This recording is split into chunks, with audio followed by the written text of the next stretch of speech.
யாமறிந்த புலவரிலே வள்ளுவனைப் போல் இளங்கோவைப் போல் பூமிதனில் எங்களுமே பிறந்ததில்லை என்று பாரதி பாடினார். நெஞ்சை எல்லும் சிலப்பதிகாரம் என்றோர் மணி ஆரம் படைத்த தமிழ்நாடு என்று பாடினார். நெஞ்சை எல்லும் சிலப்பதிகாரத்தை தமிழ் ஊரும் நல்லுலகமெல்லாம் ஒழிக்கச் செய்த இரு மாபெரும் மனிதர்களில் ஒருவர் சிலம்பொலி செல்லப்பனவர்கள், இன்னொருவர் ஐயா மாப்போசி அவர்கள். சிலப்பதிகாரத்தை எல்லா மக்களுக்கும் எடுத்துச் சென்றார்கள். கடைக்கோடி மக்கள் நெஞ்சையிலும் சிலப்பதிகாரத்தை உணர்வதற்கான வழிமுறைகளை கண்டறிந்தார்கள். நம்முடைய தமிழ் இலக்கிய உலகம் எழுத்துக்கும் சொல்லுக்கும் இலக்கணம் பேசியது மட்டுமல்ல, மக்களின் வாழ்க்கைக்கு இலக்கணம் பேசியது.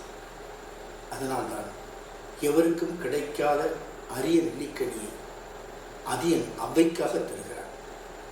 இதற்கு அவ்வை என்ற மூதாட்டிக்கு தான் வாழ வேண்டிய மருந்தை, சாவா மருந்தை, பிறவிப்பினை நீக்குகிற மருந்தை ஏன் அவ்வைக்கு தந்தார்? அருந்தமிழ் மூதாட்டி இந்த மண்ணிலே வாழ்வதற்காக அல்ல, அருமை தமிழ்மொழி இந்த மண்ணிலே நெடுங்காலம் வாழ வேண்டும் என்று அதியன் அவ்வைக்கு நெல்லிக்கனியை தந்தார்.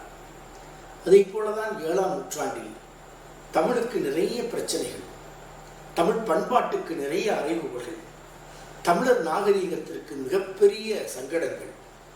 இதை எதிர்கொள்ள யார் இருக்கிறார் என்று காலம் காத்து கிடந்த போது ஞானசம்பந்த பெருமான் தமிழ் வழக்கை வெற்றி பெறச் செய்கிறார். செழுந்தமிழ் வழக்கு அயல் வழக்கின் துறை வெள்ளை இருக்கிறது என்ற பெருமையை தேடித் தருகிறார்.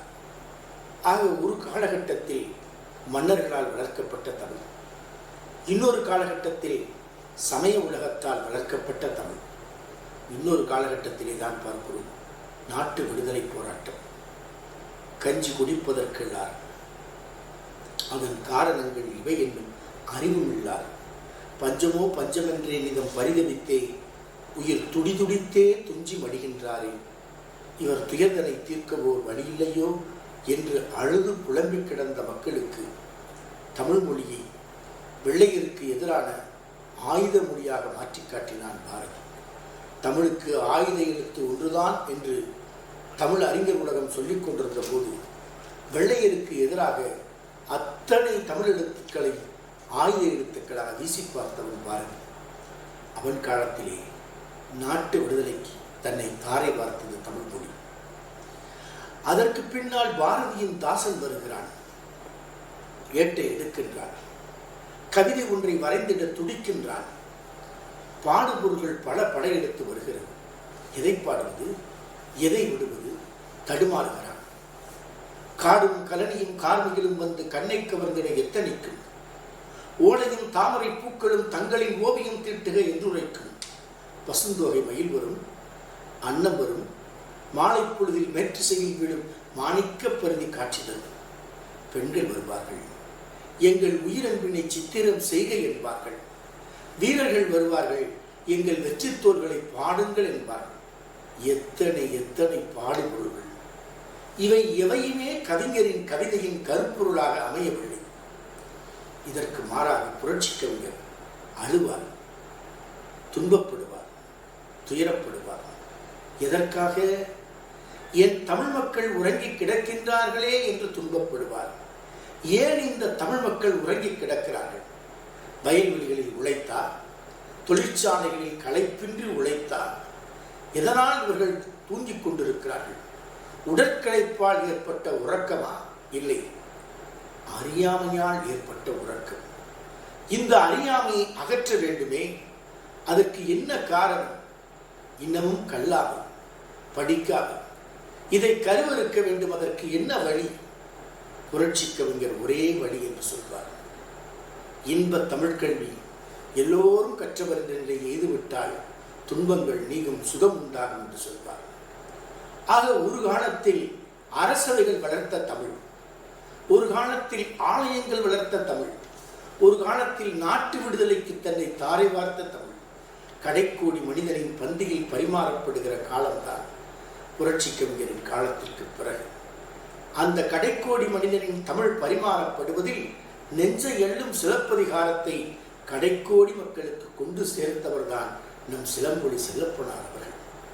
சிலப்பதிகாரத்திற்கு புதிய உரைநடை தந்தவர் முத்தமிழறிஞர் கலைஞர் அவர்கள். நெஞ்சுக்கு நீதி எழுதியவர். சிலப்பதிகாரம் ஒழிக்கிற நீதியை எல்லா மக்களும் புரிந்து கொள்ளுகிற வகையில் நவீன தமிழில், எளிய தமிழில், புதிய உரைநடை தமிழில் தந்தவர் முத்தமிழறிஞர் கலைஞர் அவர்கள். மண்பதை காக்கும் தென்புலம் காவல் என் முதல் பிழைத்தது என்று யானோ அரசன் யானே கல்வன் என்று நெஞ்சுக்கு நீதி எழுதிய பாண்டியன் நெடுஞ்செழியனைப் போல அவரும் நெஞ்சுக்கு நீதி எழுதினார். அவர் உளம் கவர்ந்தவர் சிலம்பொலி செல்லப்பனார் அவர்கள். அதனால்தான் 2014ஆம் ஆண்டில் முத்தமிழறிஞர் கலைஞர் அவர்களுக்கு சிலம்பொலியார் விருது வழங்கினார், 1,00,000 பொற்கிழி. அன்று முதல்வர் ஆசனத்தில் முத்தமிழறிஞர் கலைஞர் இல்லை, தமிழ் மக்களின் உள்ளங்களில் இருந்தார். தமிழ் மக்களின் உள்ளங்களில் இருந்த கலைஞரை தன் உள்ளத்தில் என்றும் நிறைத்து வைத்திருந்தவர் சிலம்பொலி செல்லப்பனார் அவர்கள். அதனால்தான் அவர் நீண்ட நெடிய பாரம்பரியத்திற்குரியவர். சாதாரண கணித ஆசிரியராக வாழ்க்கையை தொடங்கியவர் படிப்படியாய் தன்னை உயர்த்தி கொண்டு மாவட்ட கல்வி அலுவலராய், அரசின் உயர் பதவியில் தமிழ் வளர்ச்சித்துறை இயக்குநராக, 2ஆம் உலகத் தமிழ் மாநாட்டை முன்னின்று நடத்தியவராக எத்தனை அவரது பணிகள், சங்க இலக்கியத்திற்கு அவர் செய்த பணிகள் பெரும் பணிகள். அந்த சாதனையை எழுத்துக்களால் எழுதி காட்ட முடியாது. அவர் சொற்பொழிவுகள் 20,000க்கும் மேற்பட்ட சொற்பொழிவுகள், உலகமெங்கும் அவரது சொற்பொழிவுகள் உலா வந்து கொண்டிருக்கிறது. எண்ணி பார்க்கிறோம். சுழல்வல்லன், சோர்விலான், அஞ்சான், அவனை இகழ்வல்லல் யாருக்கும் அரிது என்ற நிலையிலேதான் எல்லா நிலைகளிலும் அவர் சொற்பொழிவு உலக மக்கள் உள்ளங்களில் அமர்ந்திருக்கிறது. அதனால்தான் முத்தமிழறிஞர் கலைஞர் அவர்கள் சிலம்பொலியாரின் பேச்சை, எழுத்தை, அவர் சிலம்புக்கு செய்திருக்கிற பணியை, சங்க இலக்கியத்திற்கு அவர் செய்திருக்கிற பணியை வெகுவாக பாராட்டினார். இவரைப் போல தமிழுக்கு தொண்டு செய்தவர் யாரும் இல்லை, எவ்வளவு போற்றினாலும் தகும் என்று முத்தமிழறிஞர் கலைஞர் குறிப்பிட்டார். பேராசிரியர் குறிப்பிட்டார். எவரையுமே எளிதில் பாராட்டாத பேராசிரியர் உளம் நிறைய சிலம்பொலியாரை பாராட்டினார். எப்படி?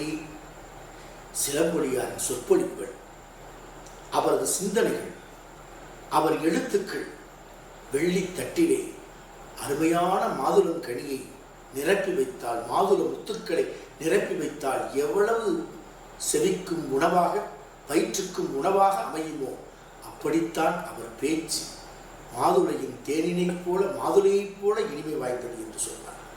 கொற்கை முத்துக்களை தங்கத்தாம்பாளத்தில் நிறைத்து வைத்தால் எப்படி இருக்குமோ அப்படித்தான் அவர் சொற்கள் தமிழ் கூறும் நல்லுலகத்திற்கு கிடைத்திருக்கிறது என்று உளம் திறந்து பேராசிரியர் பாராட்டினார்.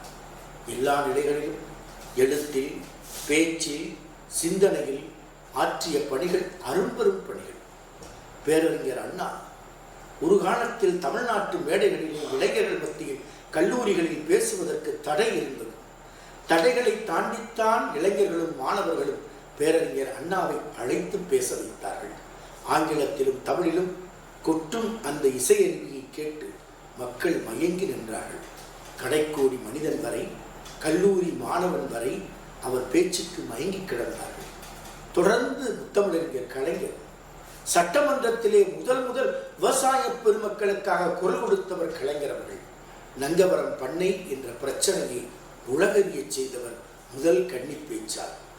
இப்படியெல்லாம் கடைக்கோடி மக்களின் வாழ்க்கையை பேச்சால், எழுத்தால் உயர்த்திய அண்ணாவுக்கு பிறகு, கலைஞருக்கு பிறகு, அதை போல தமிழ் அறிஞர்கள் உலகத்திலே எல்லா தளங்களுக்கும் அப்பால் மக்கள் மனதை வென்று வைப்பது மட்டுமல்ல, மக்களுக்கானதை கொண்டு சேர்ப்பது என்ற பணியில் சிறப்பாக சிலம்பொலியார் பணியாற்றி இருக்கிறார். கண்ணகி தன் கணவனை தொலைத்த நிலையில் மதுரை மாநகரத்தில் கொலையுண்டு கிடக்கிற கோவலன் பிணத்தை கிடத்தி கொண்டு ஊர் மக்களை பார்த்து கேட்பார். கோவலன் கொலை செய்யப்பட்டு விட்டான், ஆளும் அரசால் கொலை செய்யப்பட்டு விட்டான். அந்த கொலைக்கு நீதி கேட்கிறாள். முதல் கேள்வி யாரை பார்த்து கேட்கிறாள்? மதுரை மாநகரத்தில் கோவலனின் பிணத்தை கிடத்திவிட்டு அந்த மக்களை பார்த்து கேட்கிறார், இந்த ஊரிலே பெண்கள் இருக்கிறார்களா? முதல் கேள்வி இதுதான் கண்ணகியின் கேள்வி. கோவலன் கொலை செய்யப்பட்டு விட்டான், அதற்காக அவள் மதுரை மக்களை பார்த்து கேட்கிற கேள்வி பெண்டிரும் உண்டுகொள், பெண்டிரும் உண்டுகொள். இந்த ஊரிலே பெண்கள் இருக்கிறார்களா என்று கேட்கிறார். கோவலன் கொலை செய்யப்பட்டதற்கும் பெண்களுக்கும் என்ன தொடர்பு? ஒற்றை வரியில் அவர் உரத்தை சொல்கிறார். நல்ல பெண்மணிகள் இருக்கிற நாட்டில் குற்றங்கள் குறையும், கொலைகள் நிகழாது, களவுகள் இருக்காது, காவல் மன்றங்களுக்கு வேலையும் இருக்காது. வீட்டிலிருந்து ஒரு மனிதனை நாட்டுக்கு செதுக்கி தருகிறவள் பெண்.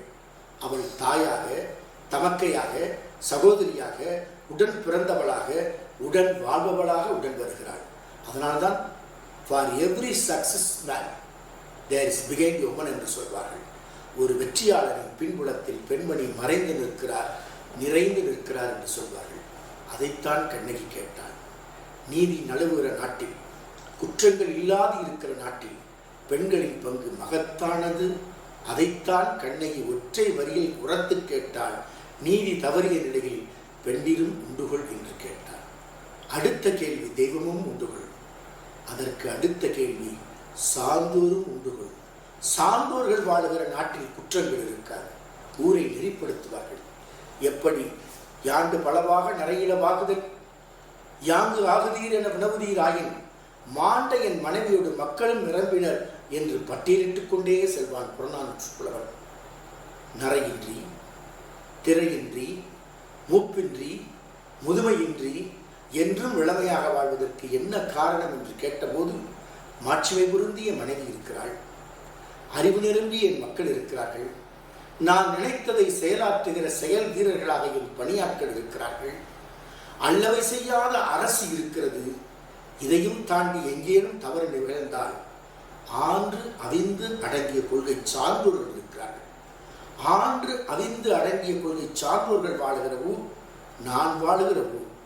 ஊரை நெறிப்படுத்தி ஊருக்கு நீதியாக வாழுகிற சார்ந்தோர்கள் இருக்கிறார்கள் என்று புறநானூற்றுப் புலவர் சொல்வானே, அந்த சார்ந்தோராக, தமிழ் சார்பு நிறைந்தவராக, இந்த மண்ணில் இலக்கிய பணி, எழுத்துப்பணி, பேச்சுப்பணி, எழுத்துப்பணி என்று எல்லா பணிகளிலும் நிறைந்து தமிழ் இலக்கிய உலகத்தை பல மடங்கு உயர்த்தி பிடிக்க சிலப்பதிகாரத்தை பட்டிதொட்டியெல்லாம் பரவச் செய்த, மிகவும் நம் உள்ளம் கவர்ந்த, எல்லா தமிழ் மக்களின் உள்ளம் நிறைந்திருக்கிற சிலம்பொலி செல்லப்பனார் ஆற்றிய தமிழ் தொண்டை அடுத்த தலைமுறை தொடர்ந்து எடுத்துச் செல்ல வேண்டும்.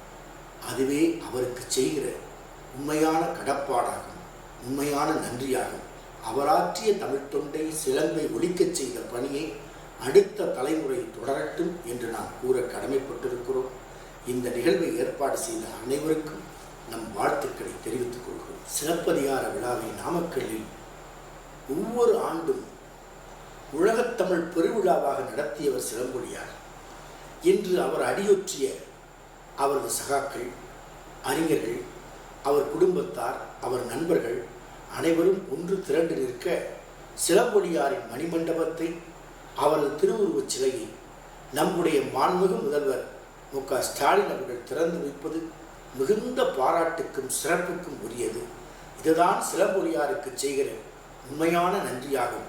அதை செய்கிற நம்முடைய மாண்புமிகு தமிழக முதல்வர் அவர்களுக்கு தமிழ் மக்களின் சார்பாக நாம் நெஞ்சார்ந்த நன்றியை, நல்வாழ்த்துக்களை, பாராட்டுக்களை தெரிவித்துக் கொள்கிறோம்.